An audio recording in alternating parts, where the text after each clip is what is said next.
Assalamualaikum warahmatullahi wabarakatuh.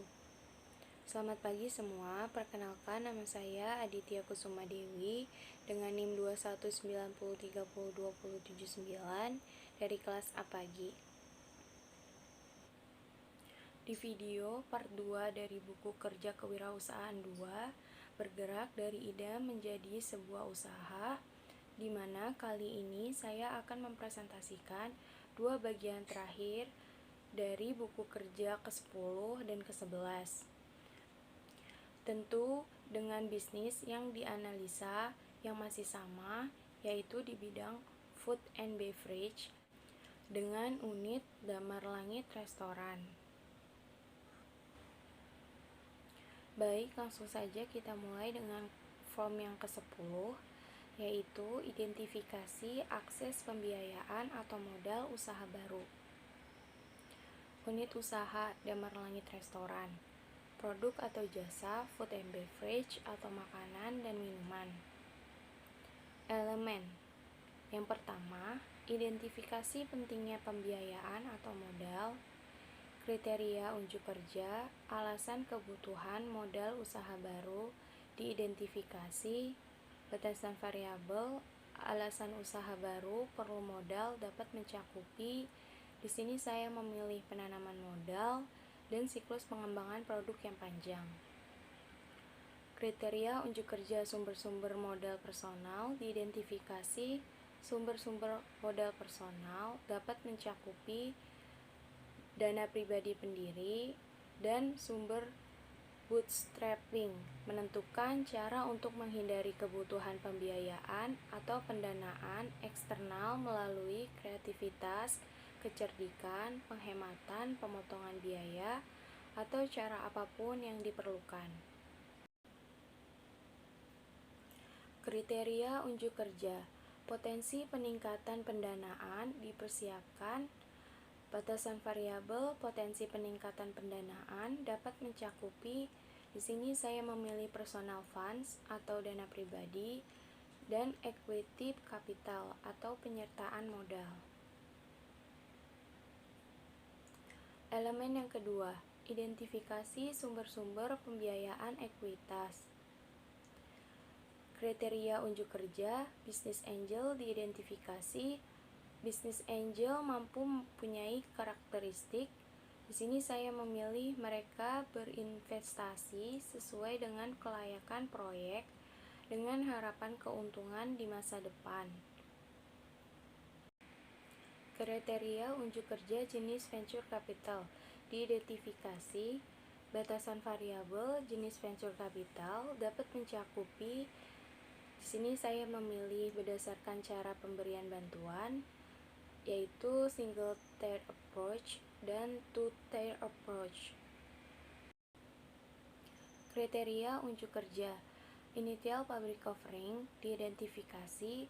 Batasan variabel IPO dapat memberikan manfaat, yaitu monitoring.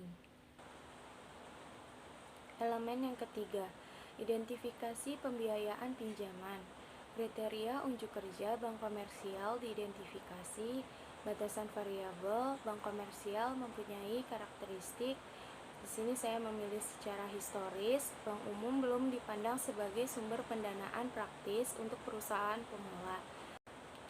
Dan sentimen ini bukan ketukan melawan bank, hanya saja bank-bank itu beresiko buruk dan pembiayaan usaha startup adalah bisnis yang beresiko. Kriteria unjuk kerja SBA Guaranteed Loan diidentifikasi. SBA Guaranteed Loan memiliki karakteristik. Di sini saya memilih pinjaman jaminan SBA dapat digunakan untuk hampir semua tujuan bisnis yang sah. Kriteria unjuk kerja sumber-sumber pinjaman lain diidentifikasi. Batasan variabel sumber-sumber pinjaman lain dapat mencakupi. Di sini saya memilih teman dan keluarga, dan kartu kredit sebaiknya digunakan secukupnya. Elemen yang keempat, identifikasi sumber-sumber kreatif pembiayaan dan modal. Kriteria unjuk kerja leasing atau sewa diidentifikasi. Batasan variabel, leasing atau sewa memiliki karakteristik. Di sini saya memilih sewa merupakan perjanjian tertulis di mana pemilik properti mengizinkan seorang individu atau bisnis untuk menggunakan properti tersebut selama jangka waktu tertentu dengan imbalan pembayaran. Kriteria unjuk kerja SBIR atau Small Business Innovation Research and STTR, Small Business Technology Transfer, Grant Program Identifikasi. Batasan variabel SBIR dan STTR memiliki karakteristik. Di sini saya memilih SBIR adalah program 3 fase yang berarti bahwa perusahaan yang memenuhi syarat memiliki potensi untuk menerima lebih dari satu hibah untuk mendanai proposal tertentu. Sekarang kita lanjut dengan buku kerja yang ke-11, yaitu identifikasi dan evaluasi peluang pemasaran. Unit usahanya Damar Langit Restoran, produk atau jasanya food and beverage atau makanan dan minuman. Langkah-langkah. Yang pertama, identifikasi peluang pemasaran. Kriteria kinerja 1.1. Informasi tentang kebutuhan pasar dan jenis pemasaran dianalisa untuk mengidentifikasi peluang pemasaran. Hasil atau rekaman hasil. Informasi tentang kebutuhan pasar dapat mencakupi, di sini saya memilih kinerja pesaing, kebutuhan pelanggan, persyaratan hukum dan etika, tren dan perkembangan pasar, pasar baru dan berkembang, profitabilitas, angka penjualan. Rekaman hasil jenis pemasaran dapat mencakupi, di sini saya memilih pemasaran bisnis ke bisnis, pemasaran barang, pemasaran sektor publik, pemasaran layanan, pemasaran jarak jauh. Kriteria kinerja 1.2. Potensi pasar baru dan kontribusi pada bisnis diteliti untuk masuk, membentuk, atau memengaruhi pasar dalam hal kemungkinan kontribusi terhadap bisnis. Rekaman hasil potensi pasar baru dapat mencakupi e-commerce dan segmen pasar yang saat ini tidak ditebus. Kontribusi pada bisnis dapat mencakupi, di sini saya memilih rekaman hasilnya berpengaruh pada volume penjualan, pertumbuhan, dan profitabilitas. Kriteria kinerja 1.3.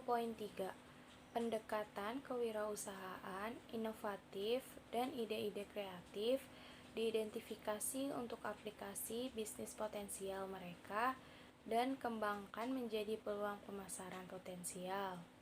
Rekaman hasilnya, pendekatan kewirausahaan inovatif dan ide-ide kreatif dapat mencakupi, di sini saya memilih institutional approach dan managerial approach. Langkah-langkah yang kedua, investigasi peluang pemasaran. Kriteria kinerja 2.1. Peluang pemasaran diidentifikasi kemungkinan mereka cocok dengan tujuan dan kemampuan organisasi. Hasil rekaman peluang pemasaran dapat mencakupi, di sini saya memilih penetrasi pemasaran, menjual lebih banyak kepada pelanggan yang ada, meningkatkan pangsa pasar dalam segmen yang ada, membuat orang membeli jasa pengembangan bisnis setiap memulai usaha. Kriteria kinerja 2.2. Hasil evaluasi peluang diidentifikasi untuk menentukan dampaknya pada basis bisnis dan pelanggan saat ini. Hasil rekamannya, hasil evaluasi peluang dapat mencakupi, di sini saya memilih desain fungsional dari produk dan daya tarik penampilannya, keamanan produk tidak menimbulkan, dan kemudahan untuk diproduksi dan diproses. Kriteria kinerja 2.3.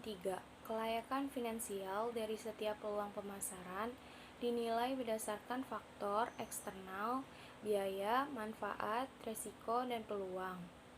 Rekaman hasilnya, kelayakan finansial dapat mencakupi, di sini saya memilih faktor eksternal, kode praktik, kebijakan, dan pedoman peraturan undang-undang yang relevan, biaya, manfaat, risiko, dan peluang. Kriteria kinerja 2.4, kemungkinan strategi pesaing potensial, diidentifikasi dari pesaing dengan produk atau jasa yang sama. Rekaman hasilnya, di sini saya memilih strategi pesaing dapat mencakupi pemotongan harga dan kupon. Kriteria kinerja 2.5, ranking peluang pemasaran dalam hal kelayakan dan kemungkinan kontribusinya bagi bisnis. Rekaman hasilnya, ranking peluang pemasaran dapat mencakupi top ranking topics, seasonal topics, dan new topics. Langkah-langkah yang ketiga, evaluasi perubahan yang diperlukan untuk operasi bisnis saat ini. Kriteria kinerja 3.1, perubahan yang diperlukan untuk operasi saat ini untuk mengambil keuntungan dari peluang pemasaran yang layak. Hasil rekamannya, saya memilih perubahan yang diperlukan dapat mencakupi, yaitu perencanaan proyek pemasaran, manajemen proses kreatif end-to-end, infrastruktur teknologi pemasaran, dan data pemasaran dan analisis. Kriteria kinerja 3.2, perubahan organisasi untuk layanan basis pelanggan yang meningkat atau berbeda, termasuk penyediaan untuk kualitas pelayanan berkelanjutan kepada pelanggan yang sudah ada. Rekaman hasilnya, perubahan organisasi dapat mencakupi, di sini saya memilih struktur fungsional organisasi. Kriteria kinerja 3.3, perkirakan kebutuhan sumber daya untuk operasi yang diubah. Rekaman hasilnya, saya memilih perkirakan kebutuhan sumber dayanya, yaitu staf tambahan, operasional, dan penelitian dan pengembangan produk. Kriteria kinerja 3.4, komunikasi kelayakan membuat perubahan pada operasi saat ini kepada pemangku kepentingan utama.